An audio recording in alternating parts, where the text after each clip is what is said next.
cómo alguien podía describir, equivocándose siempre en 100, fijaos qué curioso, el número de pasajeros, mismo tonelaje prácticamente, mismos botes de salvamento, misma velocidad de impacto, misma velocidad de crucero, mismo número de hélices, mismo lugar de partida. Y sobre todo, porque alguien puede decir, bueno, calculando más o menos, pero eran 14 años, y en 14 años yo creo que ni se imaginaba. Ahora, si nos imaginamos algo tecnológico dentro de 14 años, podemos fallar, porque ¿cómo adelanta la ciencia? Lo más alucinante es lo siguiente: en la página 112 de ese libro aparece ese titán de la novela, se ahoga con toda la tripulación, mueren 705 personas a 400 millas de Terranova, y a 400 millas de Terranova, como antes hemos dicho, mueren en el Titanic en ese año 12, pero eran 605. Pues lo que estoy seguro, y volvemos a Canarias, que no conocéis, es que tenemos una especie de Titanic a la española, si se puede decir así. Es la historia del Valvanera. Incluso se han hecho libros sobre este extrañísimo incidente. Lo que pasa es que, claro, el Titanic lo colapsa todo. Su fama mundial casi hace que los demás barcos sean, bueno, segunda fila. Sin embargo, en el Valvanera había mucha gente canaria. Era uno de los mayores transatlánticos españoles, con sus más de 120 metros de eslora y 12.500 toneladas. Se trataba de un vapor mixto de carga y pasaje, dedicado principalmente al transporte de migrantes entre España, las Antillas y el sur de los Estados Unidos. Fue votado en 1906 desde el principio. Además, Iker fue un barco tildado de gafe. El 18 de julio de 1919... 30 inmigrantes murieron a bordo del buque. Una madre perdió allí a sus 5 hijos durante el viaje.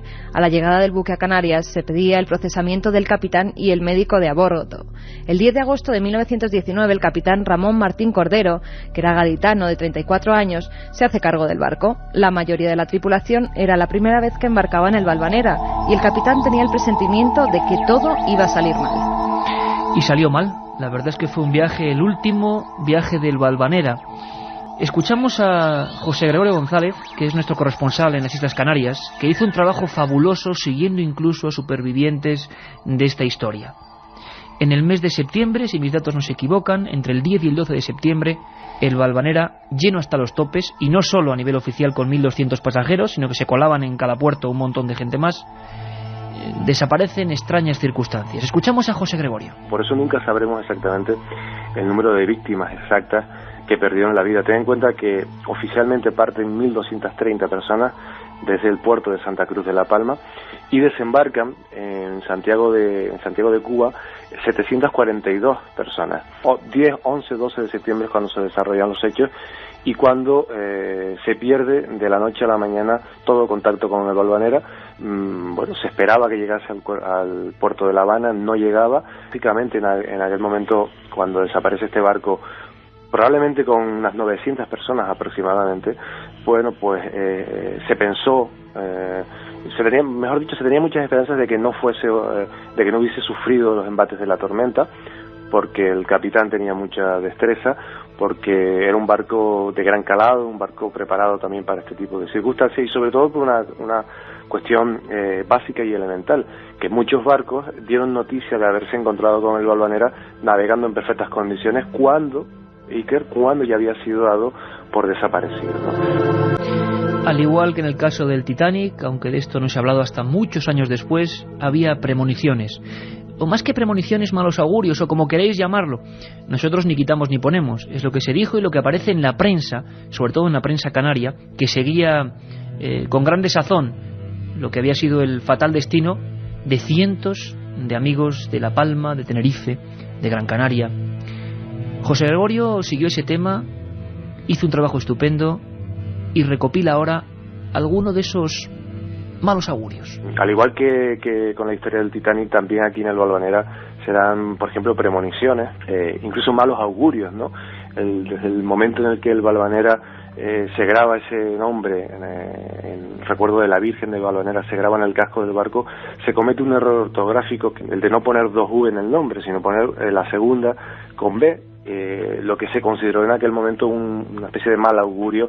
O por ejemplo que al partir del puerto de Santa Cruz de La Palma pues se partiese un ancla, que eso también en aquel momento, en aquel entonces, era otro mal presagio, ¿no?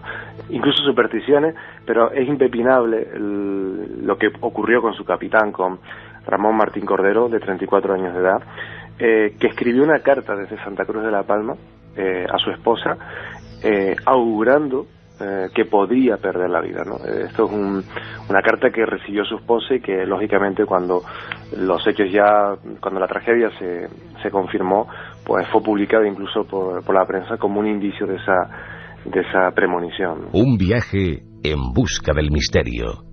Milenio 3, en la SER.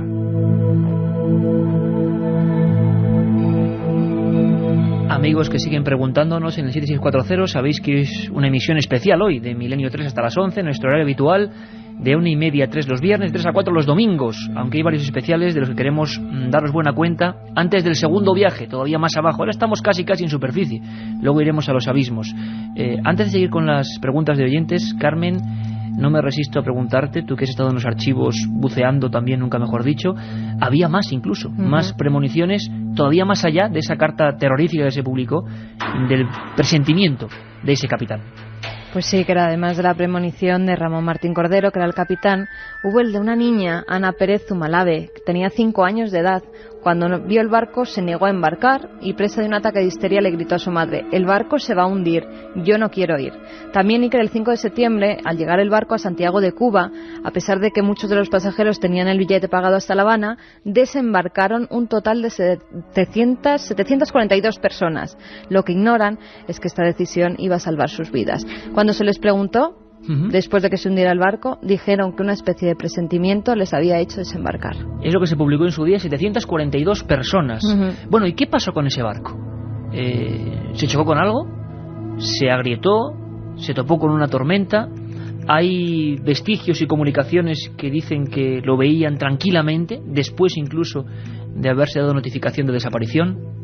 Lo más enigmático de esta historia, que seguro que muchos estéis descubriendo hoy, es que el Valvanera sí que se encontró, casi a las pocas horas, pero había una gran sorpresa en su casco. Bueno, después de varios días desaparecidos, incluso de expediciones que salieron en busca del Valvanera, participó la Marina cubana, la Marina de los Estados Unidos envió barcos también a la zona. Y lo más sorprendente de este asunto es que solo apareció el barco, no en ningún momento aparecieron cadáveres. Claro, no se encontró, no se localizó ni un solo cuerpo. Y esto, bueno, contribuyó a arrojar un poquito más de misterio a todo el asunto del Valvanera, ¿no? Incluso hay una anécdota curiosa del movimiento espírita en Cuba, que recibía durante mucho tiempo mensajes en perfectas condiciones y que llegarían a puerto, lo que alimentaba las esperanzas de mucha gente en una época en la que el movimiento espírita pues tenía mucho prestigio, ¿no? Y tanto, por ejemplo, en Icod de los Vinos o en Taganana o en otras poblaciones hubo en su día, en esa época, congregaciones espíritas que creo que casi no hemos hablado de eso en el programa, en Milenio 3, pero intentaban comunicarse con los del más allá, con sus maneras, sus procedimientos, su cultura muy concreta, y durante mucho tiempo, fijaos qué impresión imagino para los familiares, esos espíritas en esas casas bastante pobres, por cierto, a oscuras, con veladores, con mesas parlantes o mesas que supuestamente se movían, o con las primitivas ouijas, antes de que fueran conocidas, llamadas planchette, una especie de pequeño resorte de madera con ruedillas que viajaba por una tabla donde se habían dibujado letras. Bueno, pues en todo ese ambiente, principios de siglo, aquellas personas que se decían mediums, que no demostraban mucho, pero por lo menos se decían mediums, explicaban a los familiares que estarían aterrados, que estaban recibiendo mensajes de esos difuntos, de los que nunca se encontró ni rastro. Y esto sí que fue enigmático. Hubo incluso uno de los operarios de un barco con capacidades o con botes que se sumergieron en la zona, que decían que habían visto solamente una cabeza, que es una historia que quedó en la leyenda, que estaba todo el buque, imaginaos, estamos hablando de un buque de 1.200 personas, no había un solo cuerpo, no había un solo jirón de ropa, no había restos óseos que tenía que haber allí o cualquier cosa, no había habido señales de corrientes de que esos cuerpos apareciesen unas millas más allí, no había alimañas marinas fagocitando esos cuerpos.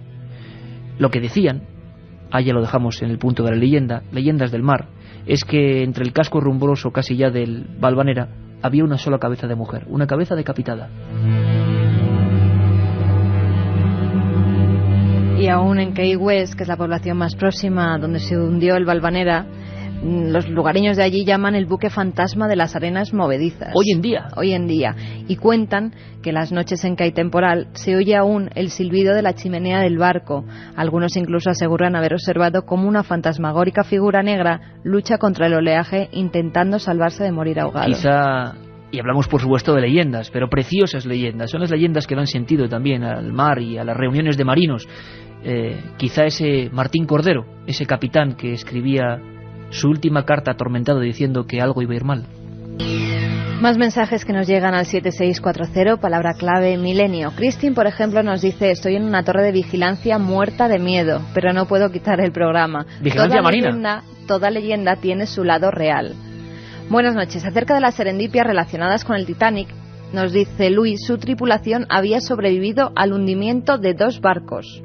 Es verdad, es curioso. Serendipias, para quien no lo entienda, se refiere a casualidades, vamos a llamarlas casualidades al cubo, ¿no? Cuando algo ya es, como lo de Morgan Robertson, como esa novela que no acierta una vez, sino acierta muchas veces en muchas cosas concretas. Una probabilidad muy escasa de que sea casual. Paco de Madrid nos dice: Kraken, falta el Kraken. Pues el Kraken viene dentro de nada. Otro amigo de Cartagena, Sebi, nos dice: sin duda el gran misterio marino es el Kraken. ¿Qué es lo último que se sabe de este ser? Bueno, pues en la segunda hora vamos a hablar con las personas que han perseguido al Kraken. A pesar de mareos, a pesar de maquinarios, a pesar de 1000 vicisitudes, y lograron ver el Kraken. Filmarlo parece siendo un reto.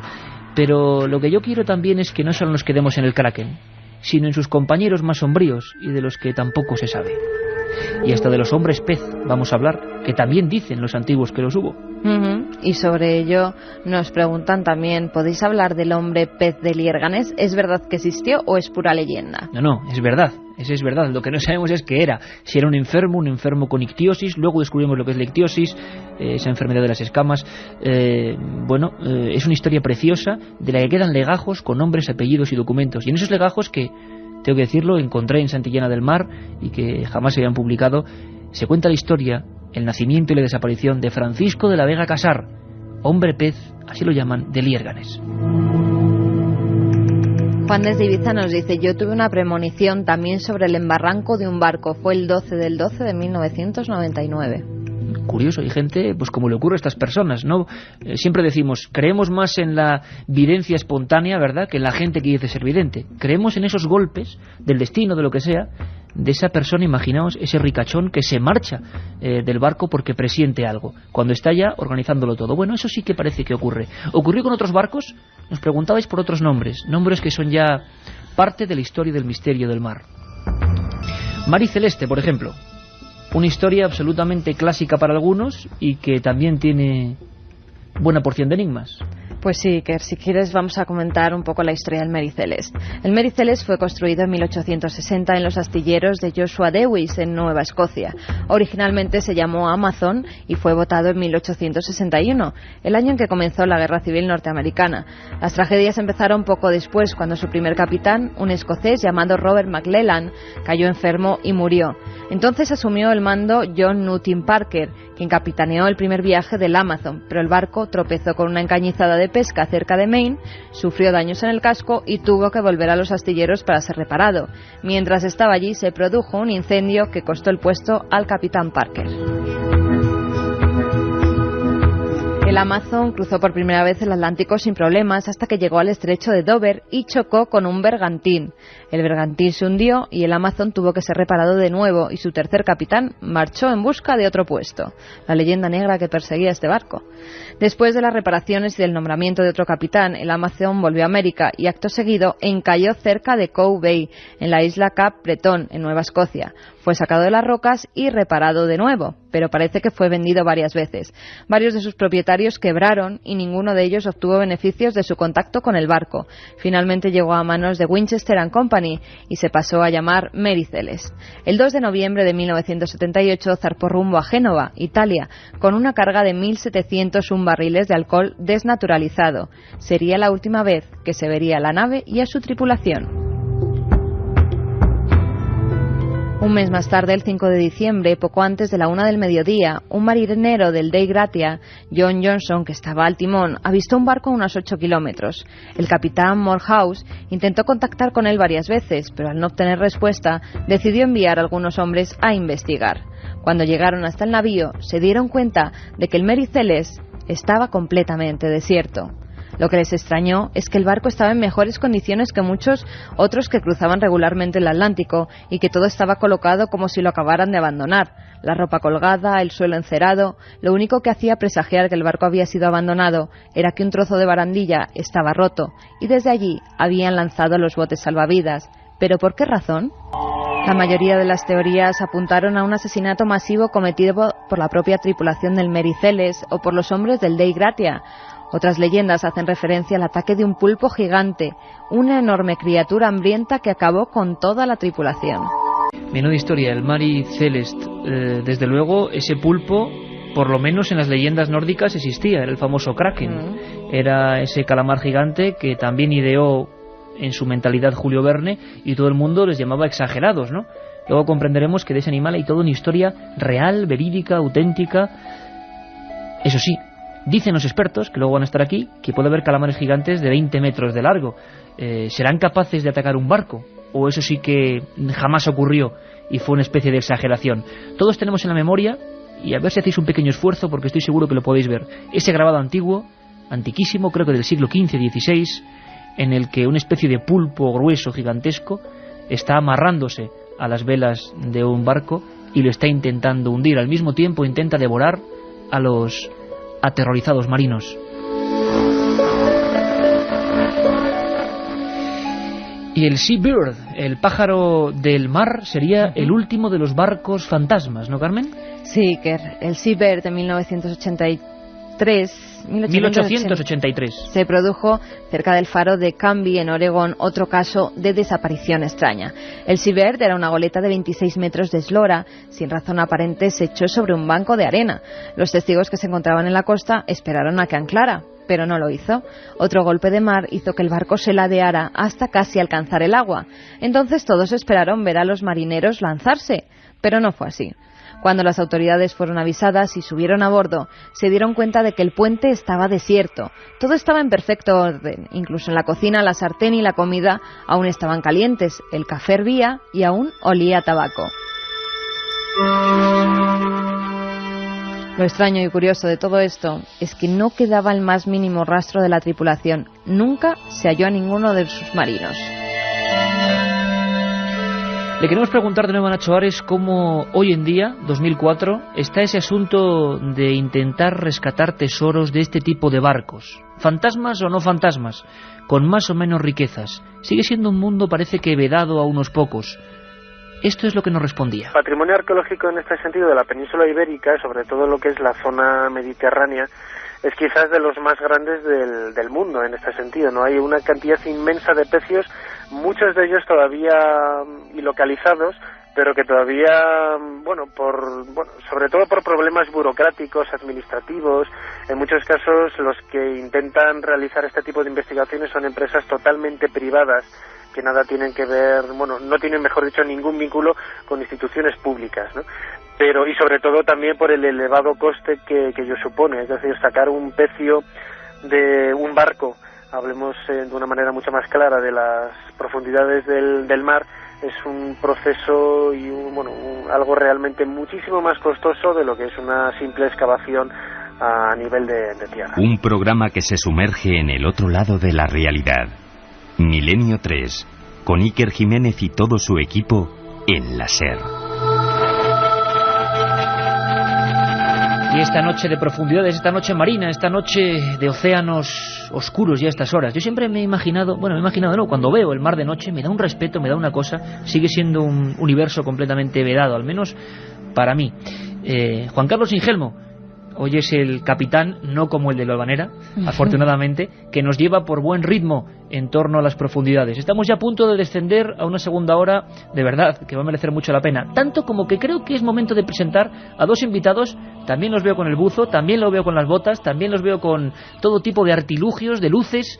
Va a ser una exploración en vivo para todos los cientos de miles de amigos de Milenio 3. ¿Quién tienes a tu lado, Carmen, aquí en el Estudio 1? Pues a mi lado está Óscar Soriano, él es investigador del Museo de Ciencias de Madrid, que pertenece al Consejo Superior de Investigaciones Científicas. Además, todo un aventurero. Yo me acuerdo en ese barco en busca del Kraken junto a él, enseñándome todos los peces, diciéndome lo que se podía ver, lo que no se podía ver y comentando lo que había los en el tiburones abismo. que hay por ahí. Hasta Juan Carlos nos ha sacado ya el sonido del sonar. Estamos ya descendiendo, amigos.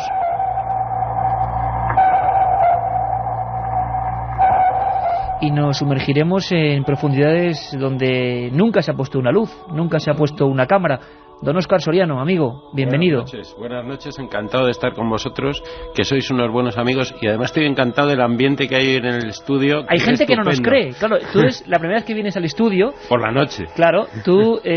Tuvimos la oportunidad además de contigo de ir al Museo de Ciencias, de que nos abrieras una parte completamente desconocida para los que vamos ahí como visitantes, y de verdad que es un placer que estés hoy con nosotros ahí, a un lado, en penumbra, y dispuesto a contarnos 1000 cosas, sobre todo de criaturas que se esconden ahí debajo. Yo lo digo, a mí, científicos de verdad como Óscar son los que uno siente un sincero orgullo de tener como amigo y como colaborador de este programa. Y al otro lado, pues qué deciros, lo conocéis ya, es Fernando González Siches, uno de los integrantes de esa maquinaria de aventura audiovisual que es Explora Films, que ya estáis trabajando a tope en un montón de cosas. ¿Y cuántas aventuras, amigo Fernando? Biólogo y zoólogo. Desde luego, y algunas compartidas, que es lo bueno. Algunas compartidas, ¿verdad? Hablaremos, me imagino, ahora de la que compartimos en el mar. Oye, por cierto, y como adelanto casi a un montón de curiosidades, y muy brevemente, Óscar, hay tanto por descubrir, y hablamos ya de monstruos. Vamos a centrarnos en los monstruos marinos, así con ese nombre. ¿Hay tanto por descubrir todavía? Realmente queda, yo calculo que más o menos 10 veces más de lo que hay descrito. 10 veces más. Número de especies sobre la Tierra, aproximadamente 10 veces. Algunas opiniones más optimistas hablan hasta de 100 veces. Vamos a quedarnos en 10 veces más, y no me refiero solo al mar, me refiero en conjunto a todo el planeta, pero en el mar se espera que se eleve muchísimo el número de especies que quedan por descubrir. El gran desconocido, Fernando. Desde luego, el gran desconocido es el abismo marino. Y además, ¿qué es el abismo? Para que podamos entendernos de cara a la segunda hora. Hay un umbral donde ya todo es oscuridad, ¿no? Sí, hay un umbral a partir de depende del mar, de lo claro que sea el mar, entre 100 y 200 metros ya empieza a haber una oscuridad total. Por lo menos para nuestros ojos. Pero de cara a los animales que habitan el abismo, de esos 200 metros hasta 1000 metros, hay un pequeño umbral de luz que hace que los animales sean de una determinada forma. Podremos hablar de ello a lo largo del programa. Y a partir de ahí empieza realmente el abismo, donde la oscuridad es total y la presión es monstruosa. Y eso genera lo que para nosotros son monstruos, porque son animales de unas características muy especiales: bocas gigantescas, ojos diminutos, dientes fabulosos para poder atrapar las pocas presas que llegan. Es decir, allí sí que hay monstruos para nuestra concepción. Obviamente para las hembras de estos monstruos o los machos, pues serán estupendos, ¿no? Pues estamos toda la tripulación, y vamos a descubrir, como hicimos en su día físicamente, vamos a poner una cámara en un lugar, en este caso unos micrófonos, donde nunca han estado, intentando describir capa a capa, si os parece, qué nos podríamos encontrar en una especie de viaje imaginario, pero a la vez real. Carmen, las últimas preguntas de los oyentes. Recordamos que sorteábamos 3 libros que va también de estos, seres extraordinarios, monstruos humanos también. Pues muchas preguntas, muchas cuestiones en el 7640. ¿Es verdad que en el Titanic viajaba una momia? Nos dice Maríajo de Sevilla. Sí, es verdad. Una momia, la momia del Titanic, célebre. José de Sevilla nos dice: el próximo verano me quedo con mi sobrinita chapoteando en la orillita. Eso nos va a pasar también a algunos, porque yo recuerdo cuando fuimos en busca del Kraken que uno ya le daba ganas de todo menos de bañarse viendo lo que hay por ahí. David de Alcoy, sobre el Valvanera, ¿no sería un ataque de alguna especie de piratas? Bueno, podría ser, pero ¿y qué hicieron? ¿Secuestrar a todos, a 1.200 personas? Iván, volviendo de Salamanca, nos dice: ¿y los monstruos del libro de Julio Verne son reales? Vamos a descubrirlo ahora, amigos. La tripulación se pone en marcha. 1 hora rumbo al abismo. ¿Nos acompañáis? Milenio 3, os esperamos. La otra realidad. Milenio 3, en la cadena SER. 10 y 6 minutos, hoy hasta las 11, Milenio 3 especial Misterios del Mar. Hemos recorrido la geografía de los viejos cascos de barcos fantasmas, hemos recorrido también las viejas historias de maldiciones, de malos augurios, y ahora nuestra mirada se va hacia los seres biológicos, los monstruos marinos, con esta maravillosa música de Vangelis que no se podía llamar de otra manera, Oceanic. Almirante, hay algo que no me resisto a preguntarle de nuevo. Usted dirá, Alteza. ¿Cómo se puede tener un conocimiento tan preciso de valles, minas, montañas y ríos de un lugar en el que nadie ha estado jamás? Cristóbal Colón guardaba un secreto, una increíble verdad que solo algunos han sabido con el transcurrir de los siglos. Ahora es el momento de conocer la otra historia del descubrimiento. Milenio 3. Este martes programa especial de 10 a 11 de la noche, con Iker Jiménez, Cadena SER. Esta noche emprendemos un viaje alucinante, una expedición a uno de los lugares más extraños y desconocidos que nunca nadie haya podido imaginar. El batiscafo Milenio 3 ya está preparado y su tripulación dispuesta para descender a ese universo oscuro donde aún habitan los monstruos. Acompañadnos rumbo al abismo.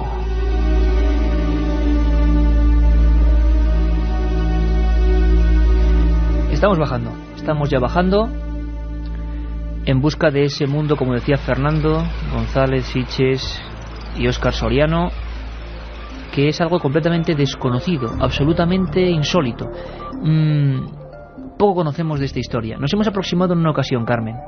En una ocasión los micros de la SER estuvieron muy cerca del abismo, describiendo lo que era ese mar a 1000 metros de profundidad. ¿Qué es lo que vimos? ¿Qué es lo que sentimos? Ahí estaba Fernando, ahí estaba Óscar, ahí estábamos nosotros, y esto es apenas minuto y medio de un sonido que queremos recordar ahora.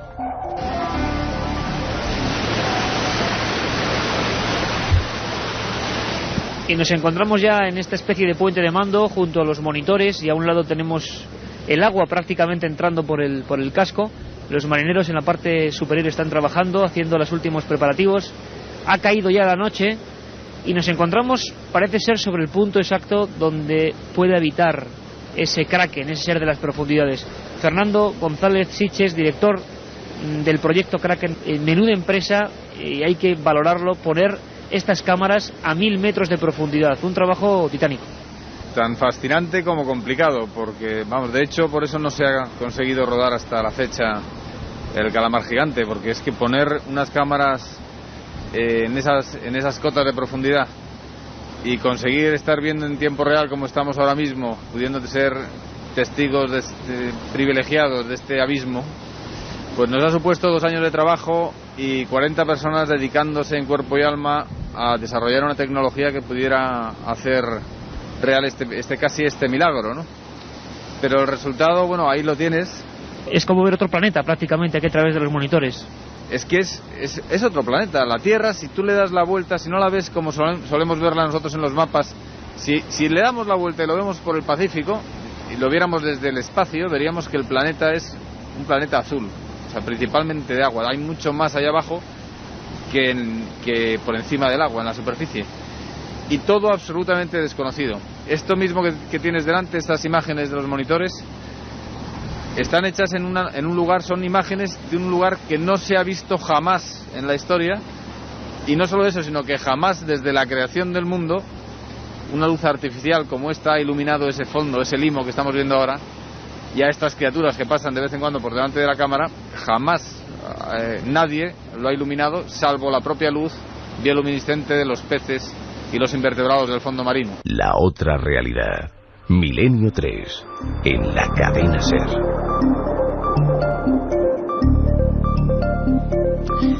Vaya recuerdos, Fernando. Estábamos en el caladero de Carranti, ¿por qué?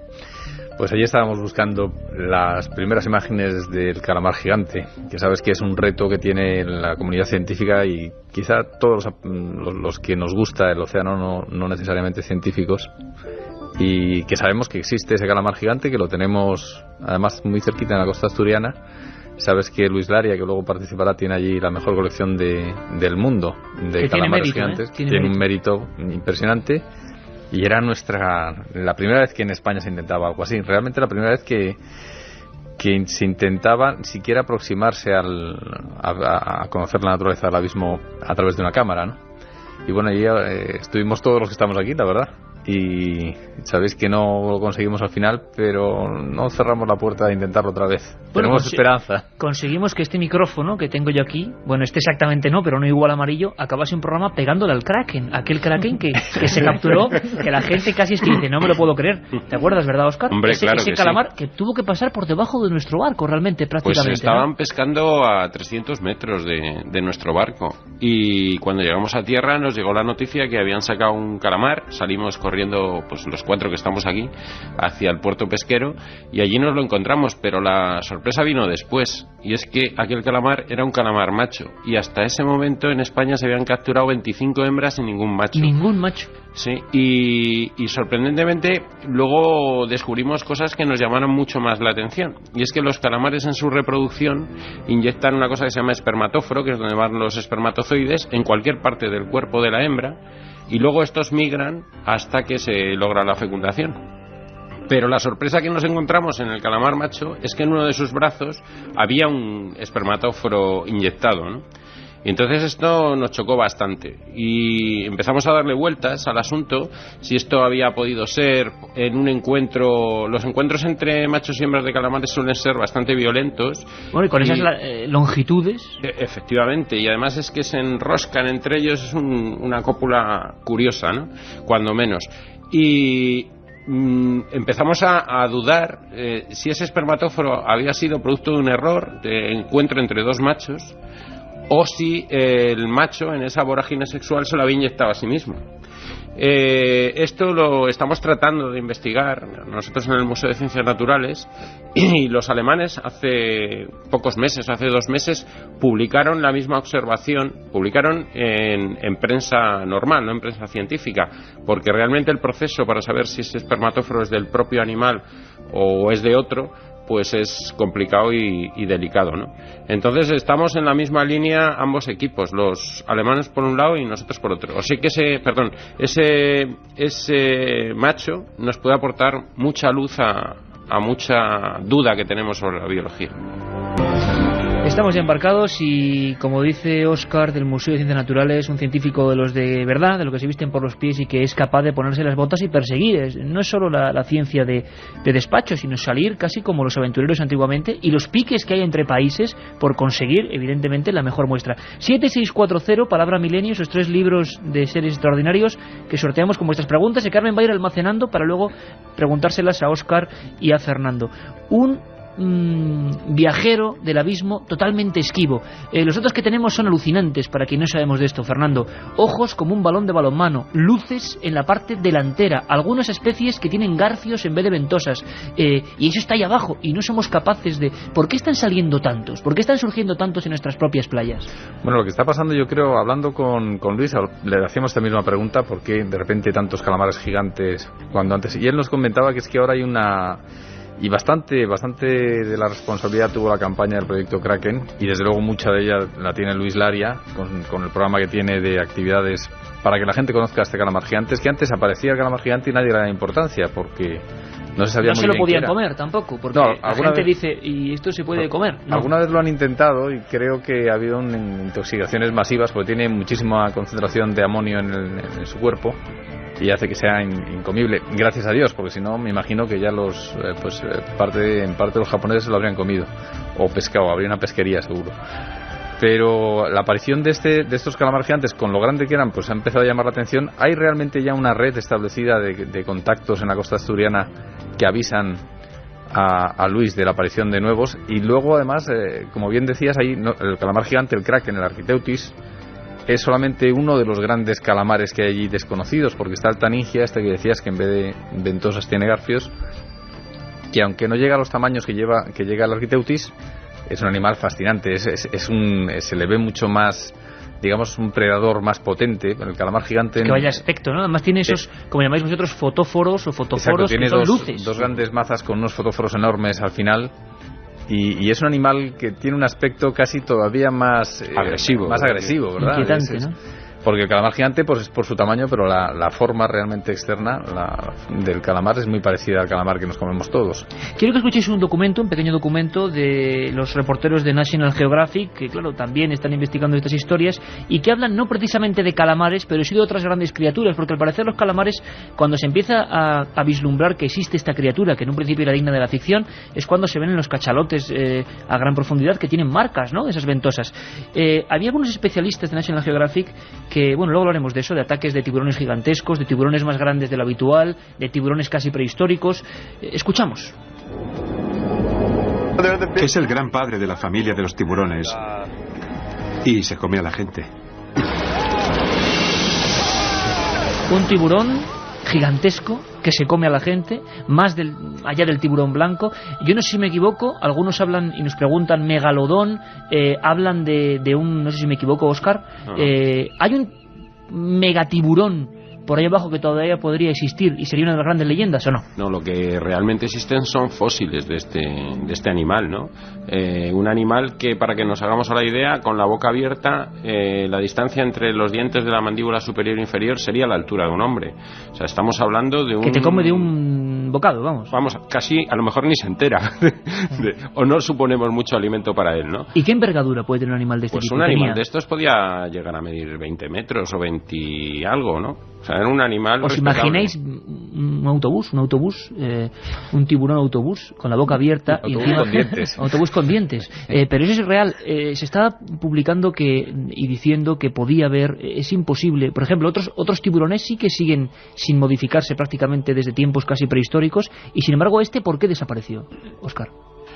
Pues me pones en un dilema, porque no soy paleontólogo y tendría que lanzar aquí una hipótesis sobre la extinción del megalodón. Si es que está extinguido, porque es que hemos oído noticias y la gente de National Geographic decía del gran tiburón blanco, pero por encima de las medidas normales, o una mutación. Los tiburones blancos llegan a medir unos 7, 8 metros, se habla, o de tiburones de 10 metros. O sea, ya es un tamaño respetable. Bueno, en general todos los tiburones, y eso lo decías tú antes, son supervivientes de hace muchísimos millones de años. Estamos hablando de quizá de los animales, del grupo de animales más antiguos que existen, si no contamos a la latimeria, por ejemplo, de vertebrados, ¿no? Como la latimeria es el celacanto, vamos. Y otro animal que se creía extinguido hace millones de años. Que existió esa familia hace 70 millones de años, estamos hablando. ¿Y qué pasó? ¿Que de repente se pescó uno? Normalmente estos animales se extinguen porque existe un cambio en su ambiente. Un cambio que les afecta muchísimo. Posiblemente pues un cambio de temperatura, puede ser un cambio de desaparición de alguna especie que es vital para ellos como alimento. En general suelen ser cambios ambientales lo que les afecta muchísimo, unas corrientes determinadas que enfrían o calientan la zona donde ellos viven. En fin, normalmente suelen ser esas las causas de extinción más comunes. El tiburón, una especie de leyenda negra de los mares también, o por lo menos el ser humano ha visto muchos de ellos como auténticos enemigos. Hace poco leía que el equipo que tiene uno de estos tiburones gigantescos de rastreo para captar a sus víctimas es digno de la ciencia ficción.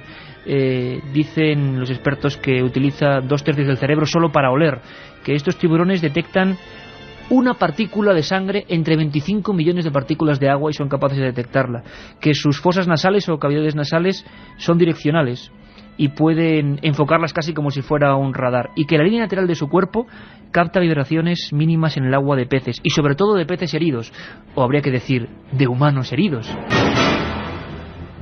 Fernando, nos da miedo el tiburón, y los grandes tiburones fueron también monstruos del pasado, como el kraken, ¿no? También hubo gigantescos tiburones que atemorizaban a la gente. Sí, desde luego el más grande es del que hablabais, el megalodón. Yo he tenido la suerte de tener algún fósil de estos de los dientes. El diente de un megalodón es del tamaño de la palma de una mano.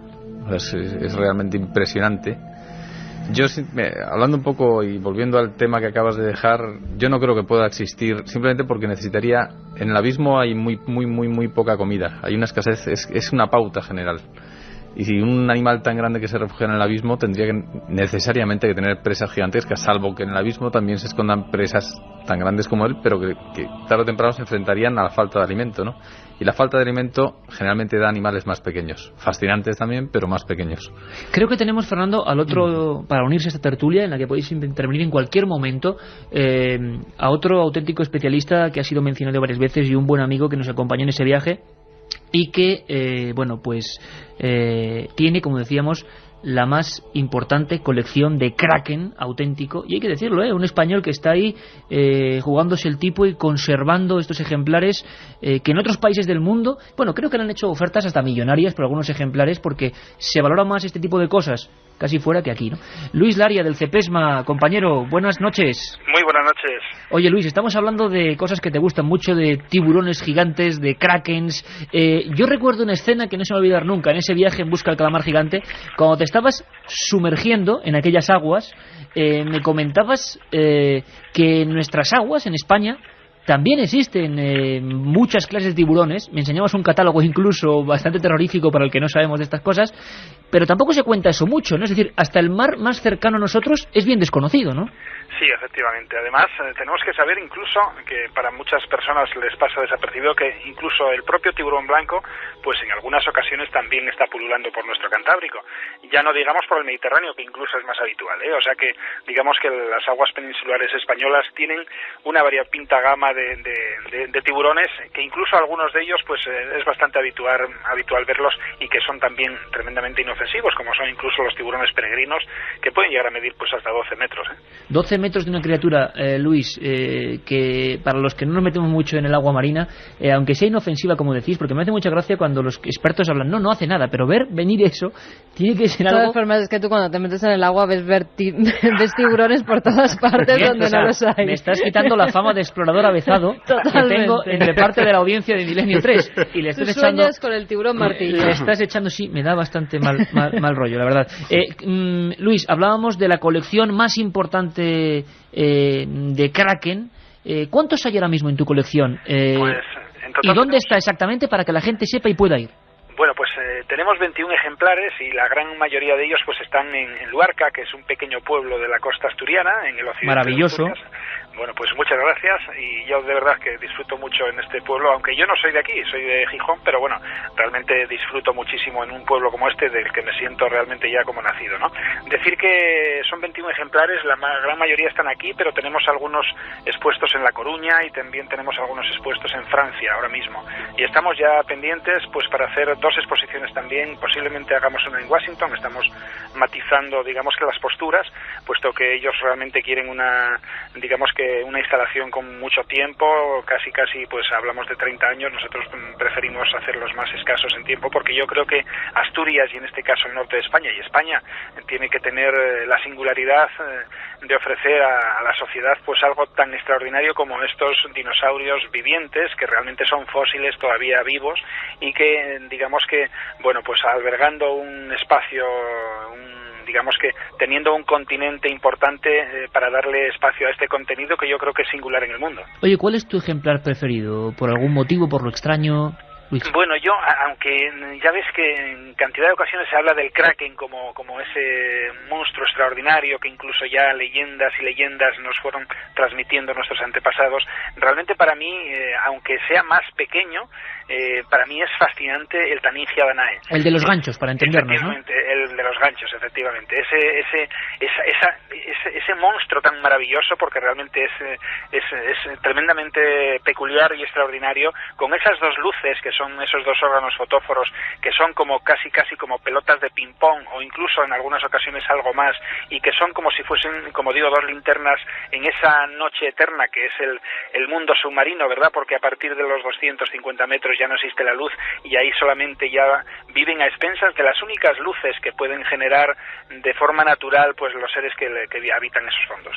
Oye, Óscar, ¿por qué es tan difícil la grabación? Decíamos, ¿por qué es tan esquivo? ¿Puede haber batalla en contra otros animales que no conocemos? ¿Cómo son las batallas en el abismo? Porque se habla de cachalotes también contra ellos, ¿no? ¿Podría haber algún otro animal que todavía no haya sido descubierto, o eso es imposible? ¿De ese tamaño? Yo creo que es imposible, porque cuando hablamos de un animal de estos tamaños tenemos que pensar que no hablamos de un único ejemplar, sino que tenemos que hablar de una gran población para que se mantenga a lo largo del tiempo, ¿no? O sea, no como el monstruo del lago Ness, por poner un ejemplo, una cosa suelta, ¿no? Eso es imposible. Entonces, bueno, ya hablaremos algún día del monstruo del lago Ness, porque tú ya sabes que existe alguna publicación científica que habla precisamente de esto, de por qué no hay más monstruos del lago Ness, cuando lo lógico es que si existiera ese monstruo tendría que haber una población y elevada cantidad de individuos. y además el monstruo del lago Ness en particular estamos hablando de un animal de respiración aérea que fácilmente acabaría muerto en la orilla del lago y se hubieran encontrado restos. Pero bueno, volviendo al tema de los tiburones y de estos grandes animales, lo más fácil, ya digo, es que hubiera aparecido algún resto o hubiera datos de pescadores o de marinos que hubieran avistado semejantes monstruos, ¿no? Entonces es difícil que sobrevivan animales de este tamaño y pasen desapercibidos para la ciencia, ¿no? Sin embargo, Fernando, nos da la impresión por algunos documentos que, como tú comentabas antes y comentabas también, Óscar, hay comportamientos que varían, no solo en el mar, sino en la tierra. Y hace poco sondeábamos en internet, en noticiarios, ataques de tiburones, por ejemplo, a personas, y esto está ocurriendo con este tipo de animales, aunque estos sí que sean bien conocidos. ¿Están variando algunos animales de más profundidad su comportamiento en algunos lugares del mundo y haciéndose agresivos al ser humano? Bueno, yo creo que en general, en el mar y en la tierra, el comportamiento humano y los cambios que nosotros estamos provocando en la naturaleza obligatoriamente provocan cambios en el comportamiento de los animales. Yo no tengo constancia de que ningún animal del abismo haya cambiado por nuestro comportamiento, salvo tristemente a lo mejor se han extinguido, porque realmente lo que sí que estamos haciendo es contaminar. Pero sí que te pongo un ejemplo muy claro que me he estado documentando además para un artículo hace muy poco, y hablaban del comportamiento de los tiburones, precisamente, de lo agresivo de los ataques a las personas, de cuándo se convertían en devoradores de hombres. ¿Devoradores de hombres? Sí, es decir, cuando le cogen, digamos, el gusto a comer personas.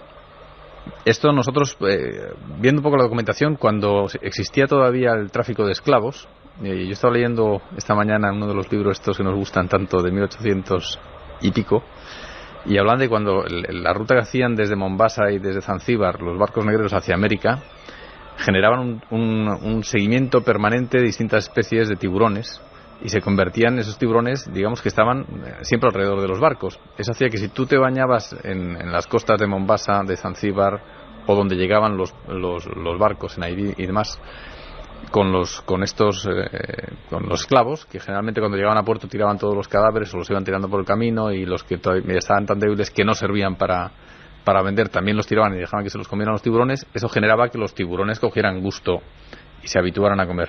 ¿Qué es lo que pasa, por ejemplo, con los tiburones blancos cuando están en zonas donde están alimentándose de animales de sangre caliente, como son las focas, los lobos marinos?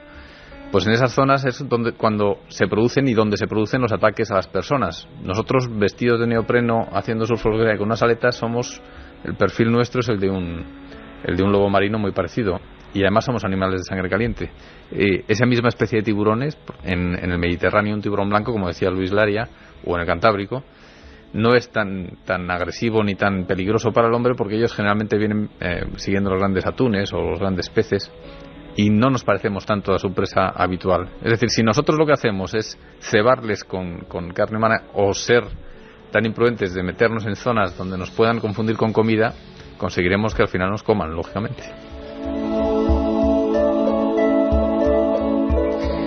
Breves preguntas de la audiencia a los tres compañeros, porque ahora, Juan Carlos, enseguida ponemos el sonar, porque nos vamos a meter un poquito más abajo todavía donde están los tiburones, más abajo, más a la oscuridad.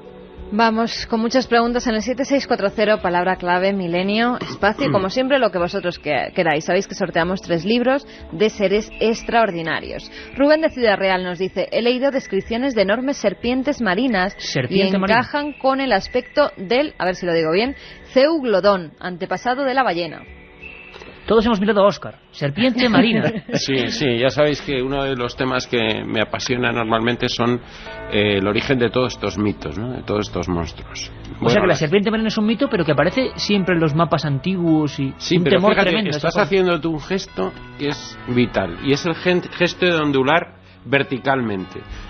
Si la serpiente marina es una serpiente, nunca ondularía de esa manera, sino que lo haría horizontalmente, como las serpientes terrestres. O sea, no veríamos, digamos, los lomos saliendo como haciendo arcos. Efectivamente, los reptiles no mueven el lomo así. Pero yo sí, sin embargo, el otro día es que estábamos dando una conferencia precisamente sobre esto, y yo me acordaba que había visto, me he traído el libro para contártelo luego. Tiene ahí un libro precioso, Fernando, para quien no pueda vernos, con grabados antiquísimos de la serpiente marina. Es que la mejor descripción de la serpiente marina, que lo leo porque no tengo memoria para acordarme, es del avistamiento del barco Dédalus en 1848, y hay un grabado de la serpiente. Bueno, hay por supuesto todo el testimonio del capitán y demás.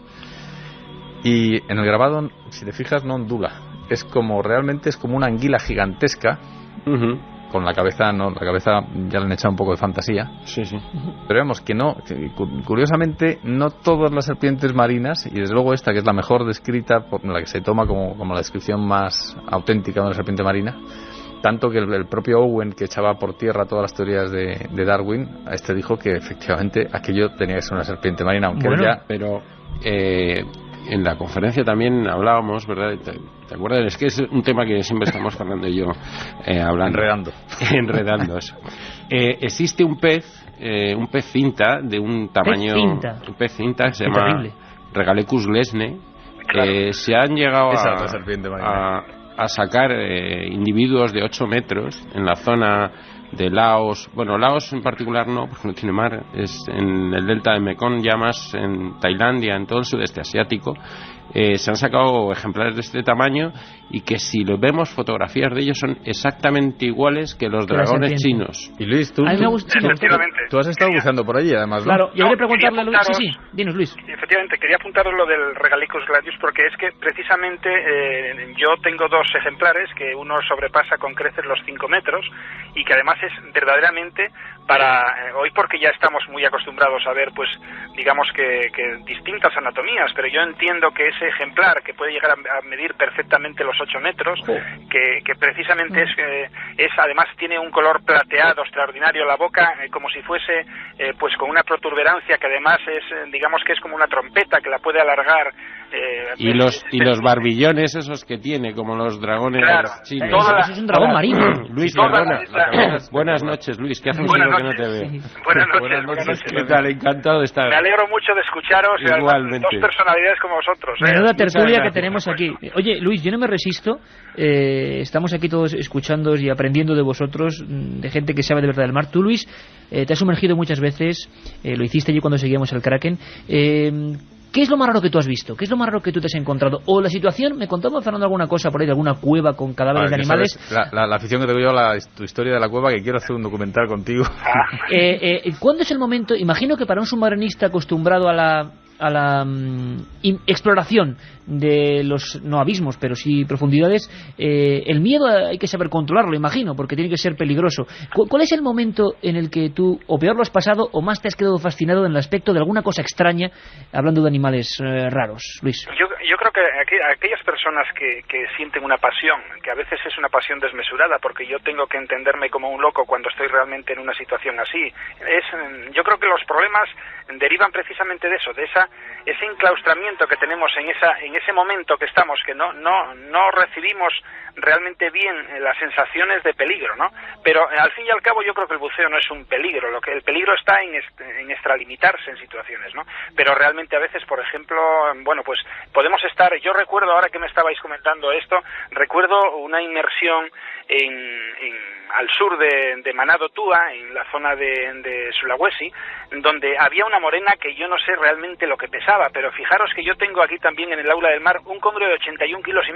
¿Congrio de 81 kilos? Efectivamente, no hay ninguna referencia en cuanto a peso registrada de tal magnitud.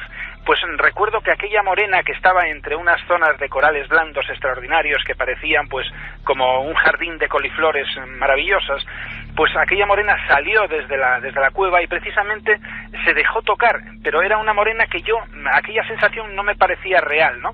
No me parecía real porque era increíblemente grande, posiblemente pesase 50 o 60 kilos, o bastante más, no puedo decir cuánto, ¿no?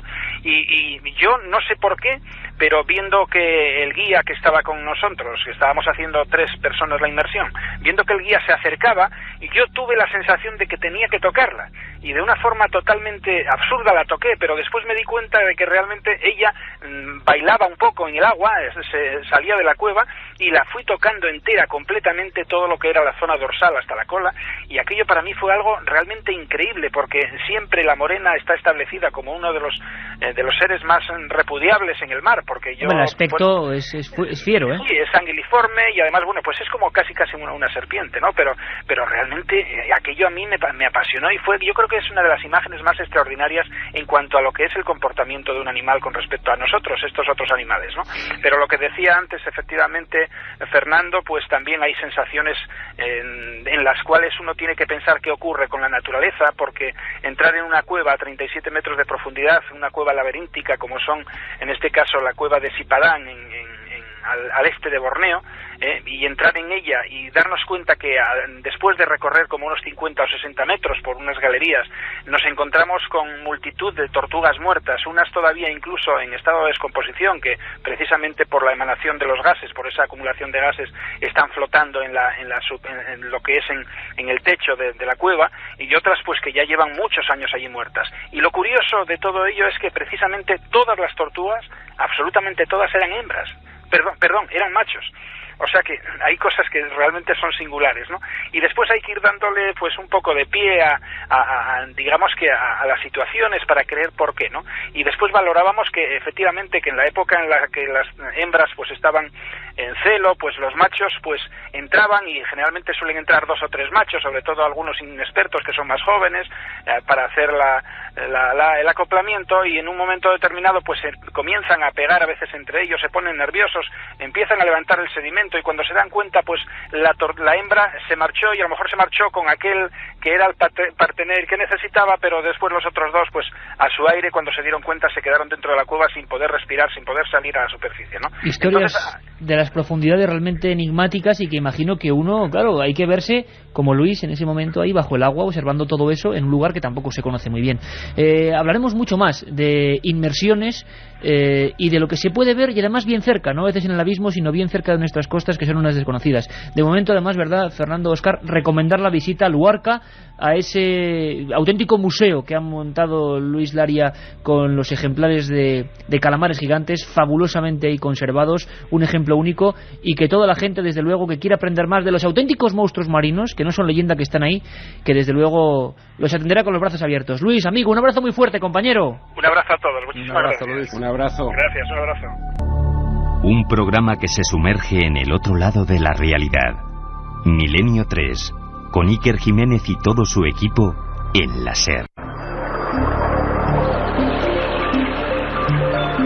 Juan Carlos, cuando quieras sacas el sonar y nos vamos yendo más para abajo todavía, ¿os parece? Más para abajo, más allá de los tiburones, de las cuevas, muchos cientos de metros más hacia abajo.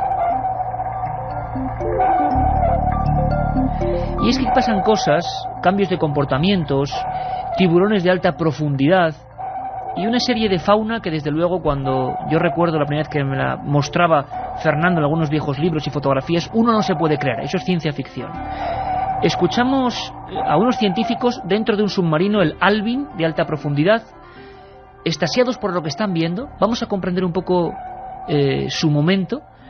Y hablaban de peces que están cambiando, precisamente que están cambiando de profundidades, acercándose más a nosotros. ¿Qué está pasando?, dicen ellos.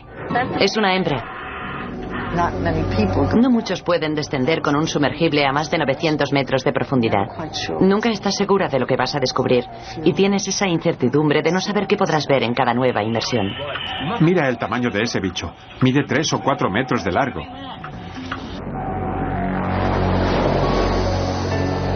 Las conocemos desde que los científicos las calificaron como criaturas de aguas profundas. Cuando hablamos de aguas profundas, nos referimos a 300, 200, tal vez 100 metros de profundidad, pero no aguas superficiales como estas. Entonces, ¿qué está pasando? Estamos, Fernando, Óscar, compañeros, a unos 1000 metros de profundidad, tiburones oscuros de alta profundidad, creo que el nombre común es cañabota, también, ¿no?, le suelen llamar, pero que estaban variando y que estaban apareciendo incluso en aguas superficiales. Como decían los de National Geographic, ¿qué está pasando? Bueno, yo realmente, puntualmente en el tema de las cañabotas, no sé, no tengo constancia de que haya nada, pero ten en cuenta una cosa, en el océano, en el abismo, y realmente el abismo, la oscuridad total, sería a partir de esos 1000 metros, estamos en el límite. Pero o sea, 1000 hacia abajo sí que estamos ya en el mundo de la oscuridad perpetua. Total, ¿no? O sea, hay un cambio de fisiología en los animales muy importante. Estos hasta 1000 metros que hay ese umbral de luz pequeño, hay grandes ojos, está el calamar gigante entre ellos, el mayor ojo que ha dado la naturaleza después de los ictiosaurios ya extinguidos. En este mundo ya te digo que hay un pequeño umbral de luz y todos lo aprovechan, ¿no? A partir de esos 1000 metros es completamente distinto. Llega mucho menos alimento, como te decía antes, las presiones son brutales, la oscuridad es total, los ojos son vestigiales, por supuesto la bioluminiscencia... La luz propia, luz que emiten en esa oscuridad de ellos mismos. Exactamente. La capacidad de emitir luz es la forma de comunicar. Hay que intentar que no te vean porque tú te conviertes en algo precioso, que es alimento para los predadores, y a la vez tienes que dejarte ver lo mínimo para que te puedas reproducir con los de tu especie, o para que puedas conseguir alimento también, porque a veces lo que utilizas, esa bioluminiscencia, es para utilizarlo como cebo y que vengan invertebrados pequeños y tú poder capturarlos. Es decir, es un mundo terrible en cuanto a la... violento, imagino. Exactamente, a que hay una necesidad de comer absoluta, y eso hace que sean unos animales con unas bocas que pueden comerse... tú ves al pez pelícano, por ejemplo, y tiene una boca que cuando la abre, la despliega, podría comerse un animal de su tamaño. Tú imagínate tú comerte a un digestivo elástico capaz de recoger ese alimento que han cogido por la boca e incluirlo dentro, porque claro, normalmente ves una cabeza muy grande, un ojo muy grande y un cuerpo delgadito y alargado, pero el digestivo dentro de ese cuerpo es capaz y tiene una elasticidad tremenda para cuando el alimento es muy grande, capaz de asimilarlo, ¿no? Porque... Estamos ya a unos 2000 metros, por ejemplo, Óscar, o profundizando. Yo recuerdo en algunas, yo creo que incluso a mucha más profundidad, porque no se sabe mucho. Es decir, es como si metemos un cebo con una luz en ese momento concreto, pero no sabemos lo que hay alrededor. Y había nombres, Óscar, que me dejaban alucinado. Por ejemplo, Vampiroteutis infernalis. Esto no me lo invento yo, ¿verdad, Óscar? No, en absoluto. En esas profundidades todos los organismos tienen formas muy adaptadas a gastar poca energía también. Realmente esa falta de alimento lo que hace es que haya falta de energía, ¿no? ¿Pero cómo es este bicho? Porque con ese nombre... Miras, en esas profundidades los cefalópodos, o sea, los calamares y todos estos animales, estos moluscos, ¿no?, de muchos brazos, suelen tener los brazos unidos por una membrana que les facilita moverse como una medusa. O sea, la forma de desplazamiento no es como la de los calamares normales, con un sifón, con una propulsión a chorro, que es lo que les permite ese sifón, por contracción del manto, expulsar el agua por el sifón y salir disparados, ¿no? Los movimientos de estos calamares, ya digo, son muy parecidos a una medusa.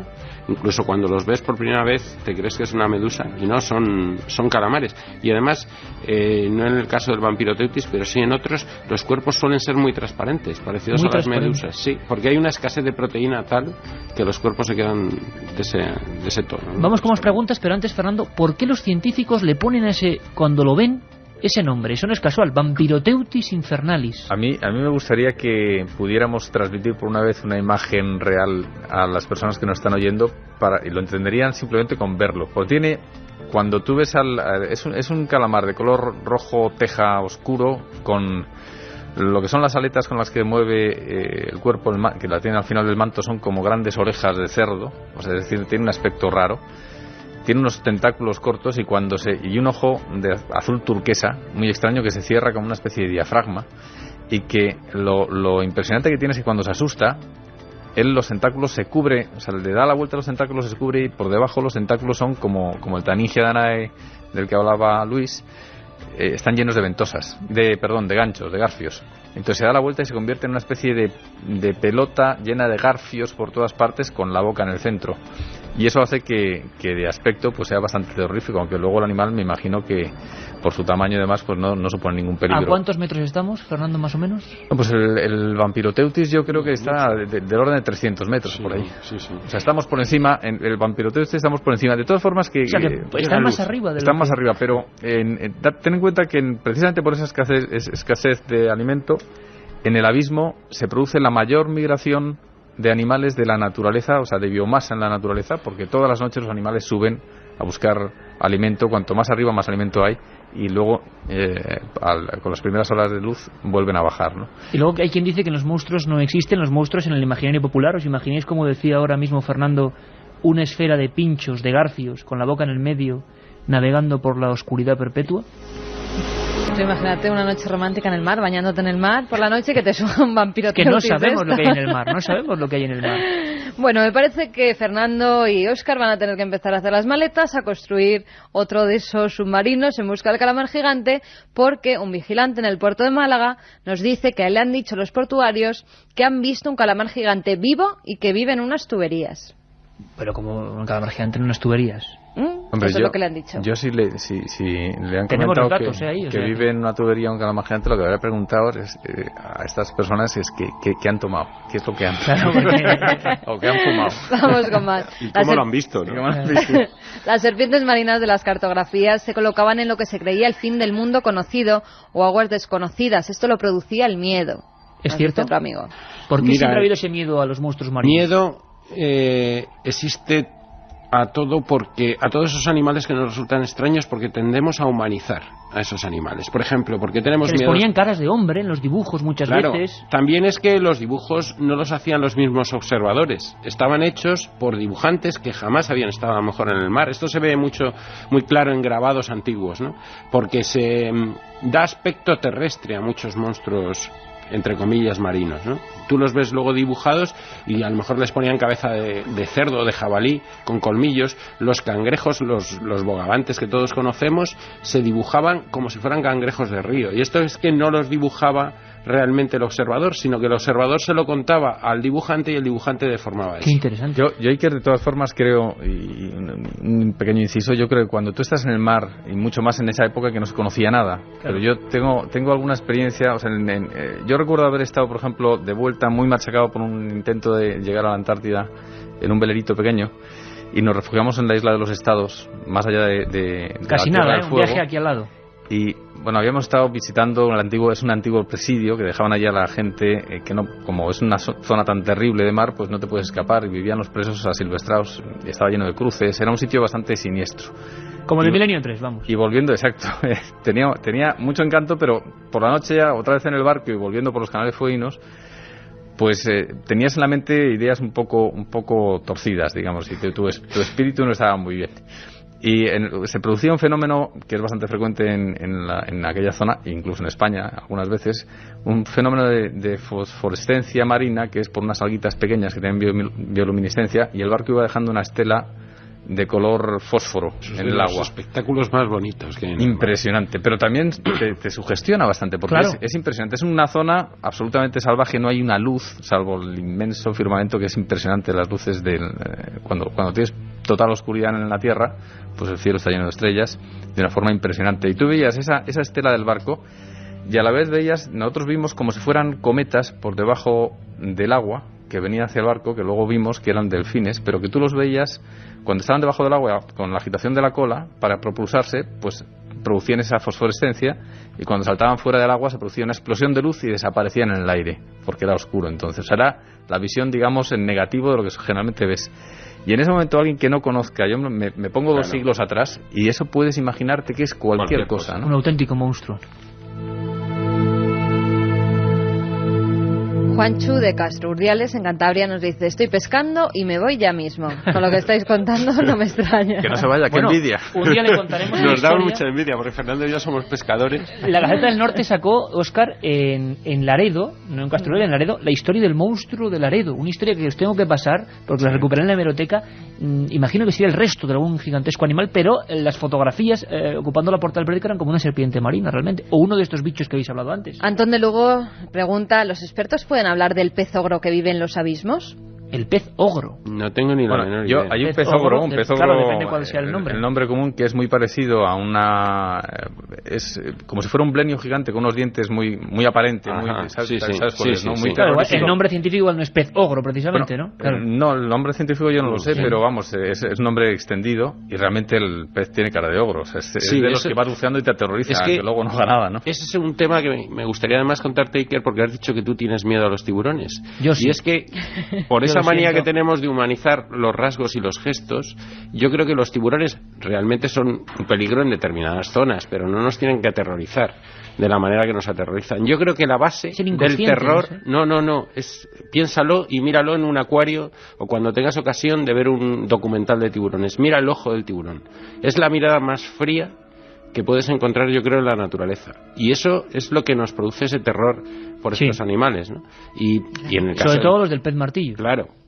Tú fíjate siempre en eso, en el ojo, y verás que es la frialdad de la mirada del tiburón. Es algo sobrecogedor. ¿Cómo lo ven estos auténticos científicos y expertos? Tú ves una aleta ya por el mar y no te da tiempo ni a mirar el ojo. El pez martillo, te tengo que enseñar unas fotos porque hay un pez martillo oceánico que vas, en vez de ir en grupos, es solitario y es gigantesco. Te va a encantar. A ver, Javi desde Madrid nos dice: ¿cuál ha sido el tiburón blanco de mayor tamaño avistado o capturado? Fotografías ahí espectaculares, ¿no? Imagino que no sé cuál será el dato, pero superando... Sí, lo decía Óscar.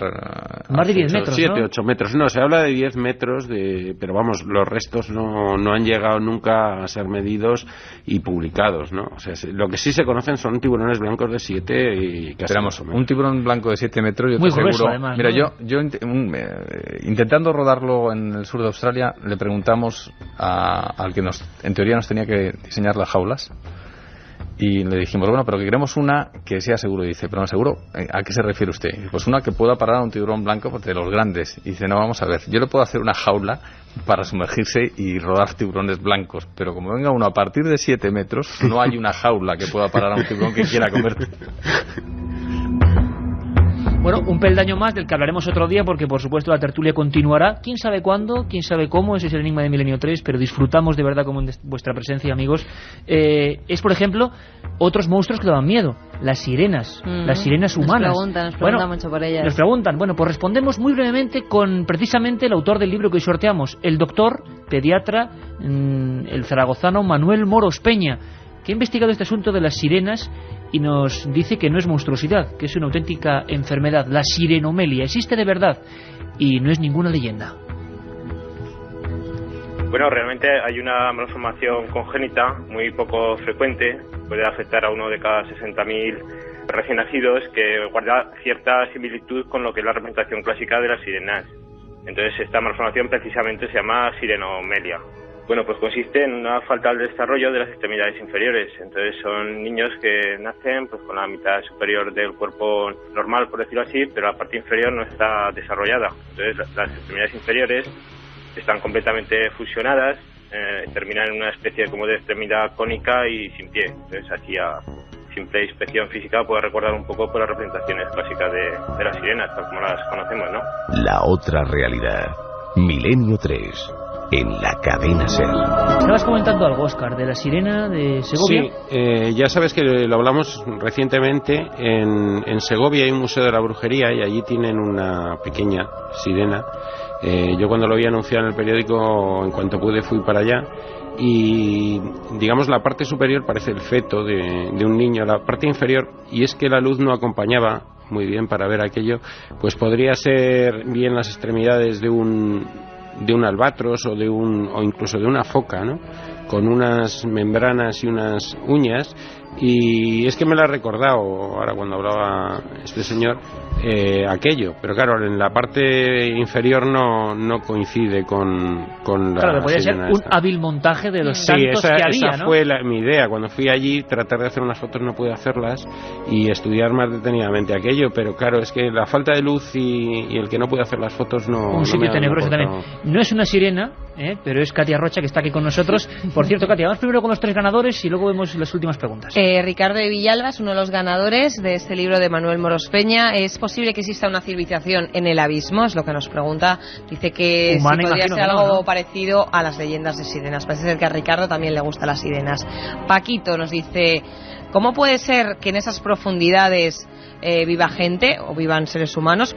Serán vistos por otros sentidos, desconocidos por nosotros. Yo los llamaría seres extraordinarios. Sí, pero no humanos, animales, claro, animales. Nos dice Paquito. Y Rubén de Valencia pregunta, ¿qué sabéis de unos extraños sonidos que se produjeron en las Baleares hace unos años? Tenemos que haber invitado a Chema Font también. Cierto, Katia, Chema Font, que se metía ahí sumergiéndose, ¿te acuerdas? Con las grabadoras, unos sonidos que que nunca se pudieron descubrir qué acusaron a tiburones incluso, que movilizaron a toda la prensa mallorquina y que al final no se supo absolutamente nada. Muy rápidamente, Carmen, ¿alguna pregunta más? Hola compañeros, me llamo Vanessa y me preguntaba cómo pueden sobrevivir ciertos animales a una presión tan grande. Todo el mundo indica, como decía Katia, eso, ¿no? Que las presiones son increíbles y por eso los cuerpos son así, como habéis dicho, ¿no?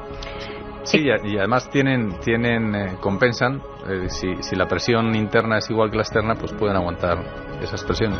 Una idea para terminar. ¿Existen estaciones submarinas similares a las espaciales? ¿Dónde residirían investigadores, biólogos, por periodos más o menos largos? Fernando, ¿te animas?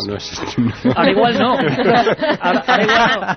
Pero dentro de mucho tiempo, no sabe. Lo que sí que hay algunas pruebas, no en el abismo, por supuesto, pero a profundidades 30-40 metros hay ciudades, como si fueran iglúes experimentales ya desde hace años. Yo no les he seguido la pista y te estoy hablando desde hace años, donde sí se hacen las primeras pruebas, ¿no? Bueno, científicos de verdad, del CSIC, biólogos, zoólogos, y hemos hablado de monstruos marinos y nos hemos sumergido. Hoy este estudio ha sido un batiscafo. Espero que hayáis disfrutado tanto como nosotros, amigos. El martes programa especial y esta noche a las 3. Un abrazo.